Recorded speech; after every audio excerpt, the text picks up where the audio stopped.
পাবংয়ে দুরাত কাটিয়ে আমরা সকাল সকাল ব্রেকফাস্ট সেরে বেরিয়ে পড়লাম পানবুর উদ্দেশ্যে। এটি কালিম্পংয়ের আরেকটি অফবিট ডেস্টিনেশন। পাহাড়ি রাস্তা মানেই রাস্তার বাঁকে বাঁকে সৌন্দর্যের আনাগোনা, আর মাঝে মাঝে সেরকম কোনো সুন্দর বাঁকে নেমে পড়া আর একটু আধটু ছবি তোলা। পানবুতে আমাদের বুক করা ছিল হোটেল মঞ্জুশ্রী রিট্রিট, তো তারই উদ্দেশ্যে আমরা এখন যাচ্ছি। সত্যি এই জায়গাটা ভারী নির্জন। দূর থেকে পাখির কলরব শোনা যাচ্ছে। প্যাচপেচে ব্যস্ততার জীবন থেকে এই নির্জন পাহাড়ি রাস্তায় একরত্তি বিরতি যেন অমৃত সমান মনে হয়। আমরা এখন এসে পৌঁছেছি পানবুতে। এসে পৌঁছেই আমরা লাঞ্চ সেরে নেব। পানবু গ্রামে যে হোমস্টেতে আমরা আছি তার নাম আমি আগেই বলেছি মঞ্জুশ্রী রিট্রিট বা মঞ্জুশ্রী ধিম। লোকেশনটা দুর্দান্ত। আকাশ পরিষ্কার থাকলে 360 ভিউ কাঞ্চনজঙ্ঘা দেখতে পাওয়া যায়। এখানে মোটামুটি 3 ধরনের রুম আছে। একটা 1600 টাকা পার ডে পার হেড থাকা খাওয়া নিয়ে, আরেকটা 1800 টাকা, আরেকটা 2000 টাকা।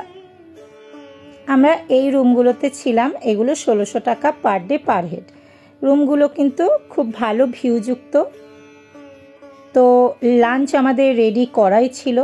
দেখতেই পাচ্ছ লাঞ্চে আছে ভাত, একটা তরকারি, আলু উচ্ছে ভাজা আর ডিমের কারি। এবার রুমগুলো দেখো, পাশাপাশি দুটো রুম নিয়েছিলাম আমরা। রুমগুলো পরিষ্কার পরিচ্ছন্ন এবং সব কিছুই আধুনিক সুযোগ সুবিধাযুক্ত। ওয়াশরুমও বেশ পরিষ্কার পরিচ্ছন্ন। রুমগুলো থেকে সামনে দারুণ ভিউ দেখতে পাওয়া যায়। এনজেপি থেকে পানবু আসতে মোটামুটি 2.5 থেকে 3 ঘন্টার মতো সময় লাগবে, যদিও আমরা এসেছিলাম পাবং থেকে।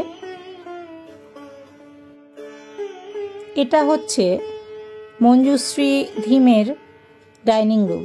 ডাইনিং রুমটা দেখতেই পাচ্ছ ভীষণ সুন্দর, কাঁচের উইন্ডো দেওয়া।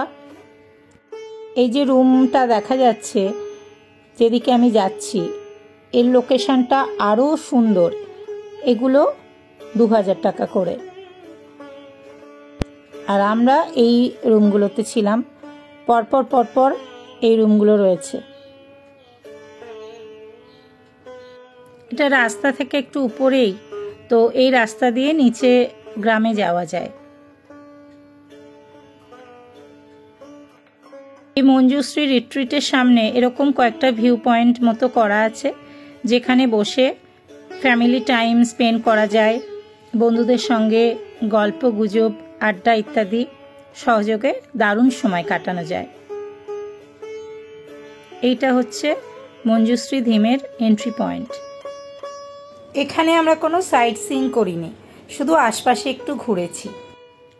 তো একটা দিন ওখানে আমরা খুব সুন্দর কাটিয়ে পরদিন সকালে আমরা এনজেপির উদ্দেশ্যে চললাম গাড়ি ধরবো বলে। রাস্তা মাঝে মাঝে ভীষণ খারাপ ছিল। তোমরা পানবুতে আসতে চাইলে যে কোনো মরশুমেই আসতে পারো, শুধুমাত্র বর্ষাকালটা অ্যাভয়েড করতে হবে। আর শীতকালের দিকে আসলে তো অবশ্যই 360 ভিউয়ে কাঞ্চনজঙ্ঘা তোমার সামনে দেখা দেবে, সে বিষয়ে কোনো সন্দেহ নেই। তো আপাতত আমাদের বেড়ানো শেষ। এবার আমরা ছুটে চলেছি এনজেপির উদ্দেশ্যে। ওখান থেকে আমরা বন্দে ভারত ধরব, তারপর কলকাতায় যাব।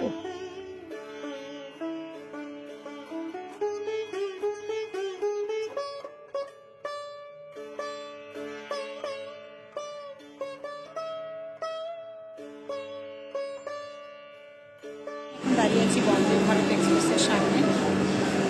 এনজেপি থেকে হাওড়া বন্দে ভারত এক্সপ্রেসে আমরা ফিরব।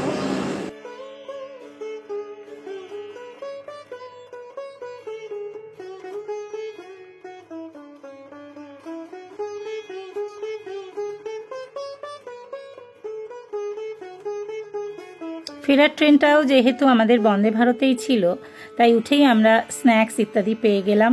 তো সবাই বেজায় খুশি।